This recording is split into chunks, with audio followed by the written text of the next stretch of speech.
네, 안녕하세요. 지난 시간에 못했던 내용을 조금만 더 추가하려고 해요. 학습 기술에 대해서 얘기했죠. 네, 학습 기술 얘기하기 전에 여러분들이 학습 기술에 필요한 요소들은 이러한 학습 장애, 발달 장애 이런 사람들은 다른 교육을 받아야 된다고 얘기했지만 여러분들은 그게 아니란 얘기죠. 적어도 지금 그 명문고에 들어가셨잖아요. 그 얘기를 그래서 명문고에 들어간 여러분들은 지금 해야 되는 것 중에 계획에 대한 얘기를 좀 하고 그다음 수학에 대한 얘기를 좀 할 거예요. 영어 부분은 조금만 하고 넘어갈게요. 계획하고 실천하고 평가하고 돌아보는 것 이게 계획의 기본이에요. 그래서 여러분들은 5일제 근무를 하기 때문에 앞으로도 그런 세계가 오겠죠. 그래서 5일 동안만 근무를 하고 주말에 노는 거예요. 물론 주말에 못 놀면 안 되죠. 근데 주말에 놀기 위해서는 주중에 최선을 다해야죠. 그래서 주중에 못한 건 또 주말에 할 수도 있다고 얘기했어요. 그래서 계획은 주 단위로 나눠서 하라는 거 여러분들이 기억하고 있을 거라고 믿어요. 그리고 오른쪽에는 나에게 쓰는 편지 이렇게 작성하라고 얘기를 했었어요.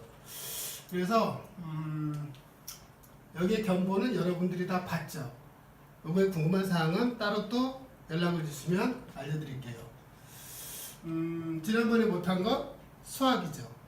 그리고 수학이든 영어든 공부할 때 기본은 우리가 아는 거예요.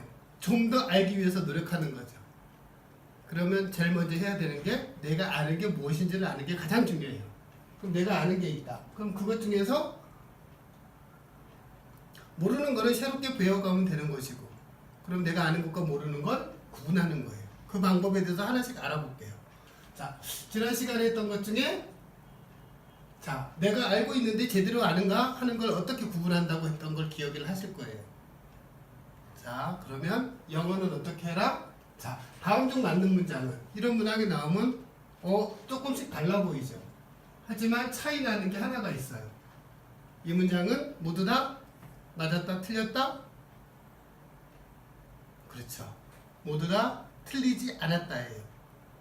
그럼 맞았다고 얘기할 수 있느냐? 그거는 상황에 따라서 다르다고 했어요. 자, 지금까지 복습했던 거고 그래서 영어를 이렇게 공부하라는 얘기는 지난번에 했었죠. 자, 내가 맞는 것 처음에 자기가 교재를 보고 해석하고 그렇죠. 그 다음 채점하고 그 다음에 채점한 걸 보고 다시 또 영작을 해보는 거예요. 요거의 기준은 뭐다? 자습서. 이런 전문가들이 해석해 놓은 것. 여러분들보다 좀 더 공부했다고 인정하시는 분들. 그들만큼 따라가는 게 여러분의 목표라고 했죠. 다음에 한 번 더 볼게요. 수학은 어떻게 하느냐? 이 부분부터는 제가 못한 부분이에요. 오늘의 목표는 수학이에요. 자, 수학의 기본은 요거예요. 원수를 사랑하라. 여러분들이 공부를 하다 보면 수학 공부하다 보면 짜증나죠. 왜? 모르니까. 그건 여러분들이 안 했던 거죠. 그럼 내가 이때까지 풀었던 문제들 중에서 그거는 내가 알고 있는 거는 버리는 방법. 그거 말고 잘 모르는 거, 헷갈리는 것들을 모아놓는 거예요. 그 표시를 해놓는 거죠. 물론 오답 노트를 만들거나 따로 만드는 방법도 있어요. 하지만 제가 추천하는 방법은 여러분들의 이제부터는 그 수학 여러분들이 보고 있는 교과서면 가장 좋겠죠. 교과서를 기본으로 하고 두 번째 뭘 하라고 그랬죠? 여러분들에게 알려드린 미션이 있어요. 뭐죠? 기억하는 사람도 있고 미리 실행한 사람도 있네요. 선생님이 무엇을 참고하는지 어떤 걸 위주로 학습을 하는지 공부하는지 참고하는 것 그리고 기존에 봤던 기출문제를 보면 어떤 유형으로 선생님이 내는지 알 수 있어요. 물론 EBS는 뭘 본다 그랬죠? EBS는 그렇죠. 왜 봐야 된다고요? 네, 수능에서 EBS를 많이 참고해요. 그래서 EBS를 보는 게 무엇보다 중요하다. 하지만 여러분들은 지금 내신 성적을 올려야 하기 때문에 이 선생님의 출제 스타일을 파악하기 가장 좋은 건 이 선생님이 무엇을 참고하느냐예요. 그래서 그거를 먼저 확보하고 난 다음에 내가 아는 것, 실수한 것, 모르는 것을 구분하는데 아는 거는 동그라미 치는 거예요. 그 다음에 풀긴 풀었는데 내가 실수했어요. 그럼 뭐라죠? 네, 하트를 그리세요. 왜? 이 문제 내가 틀렸던 거, 실수했던 걸 사랑해야 돼요. 그 다음에 모르는 것들도 있을 거예요. 그러면 하트를 이렇게 그리라는 거예요. 이렇게 그려서 뭘 하느냐? 그 다음 과정이 중요해요. 내가 아는 거는 동그라미 쳤으니 다시 안 봐도 되고, 실수하면 하트를 그리고 그 다음에 다시 한 번 더 풀어야 되겠다는 생각을 갖는 거죠. 자, 여러분 제가 보내드린 동영상 보셨죠? 그 동영상에는 모르는 문제는 다시 지우고 알 때까지 계속 반복하는 영상을 보셨을 거예요. 그것처럼 여러분들이 실수했던 문제는 다시 반복해서 푸는 거예요. 그러면 자, 실수했던 부분에 하트를 했으면 뒤로 돌아간 다음에 앞으로 가서 하트를 빨갛게 칠하는 거예요. 이걸 한 번 들었구나. 그래도 잘 모르겠다? 한 번 더 하트를 그려요. 그럼 하트 숫자만큼 여러분의 난이도가 개인적으로 다 달라요. 그래서 나는 이번에 하트를 3개 그렸구나, 5개 그렸구나. 그러면 5번 풀어보는 거예요. 자, 문제지를 여러 권 보는 학생들이 있고 한 권을 깊게 파는 학생이 있어요. 물론 이 많은 문제를 푸는 것도 중요하지만 하나를 제대로 하는 게 무엇보다 중요해요.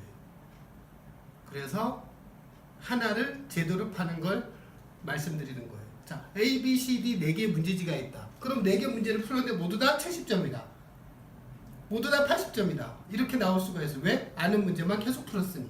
그럼 나머지 70점 맞은 학생은 30점만큼만 공부를 하면 되는 거죠. 자, 그래서 70점, 80점 맞은 학생들, 그 20점, 30점을 공부하기 위한 방법이죠. 그래서 여기에 자기가 하트를 그린 거. 이번에는 내가 하트가 5개가 가장 어려운 난이도다 그러면 내가 푼 것 중에 이번에 하트 3개 그린 것까지 다 맞아야 되겠다. 아니면 4개까지, 5개까지. 그렇죠. 5개까지 잘한다면 내가 다 맞을 수 있다는 얘기예요. 그래서 자, 견본을 한번 보실게요. 이렇게 맞은 거는 다 동그라미 쳐놨어요. 그리고 여기에 모르는 거는 하트를 조그맣게 그렸네요. 물론 전부 다 하나씩 그렸네요. 이 학생은 공부를 좀 하는 학생인가 봐요. 근데 좀 많이 틀렸네요. 그리고 나서 다시 돌아와서 여기에 색을 칠할 거예요. 그럼 내가 몇 번 풀었는지 확인이 되죠. 자, 그래서 여러분들이 계속 해가면서 모르면 다시 또 물어보고, 그러면 제가 다시 알려드리도록 하겠습니다. 자, 이번 주말, 내일 모레 이틀 주말이죠. 오늘이 금요일이니까 주말에 해야 되는 게 있죠. 다음 주 계획 세워야 되고, 그리고 자기에게 편지도 한번 써보고, 그리고 자기가 활동했던 내용들에 대해서 적어놔야 돼요. 그러면서 계속 이걸 반복해 나갔으면 좋겠습니다. 자, 다음 주 금요일에 여러분 만나기로 했죠. 그때 만나요. 안녕.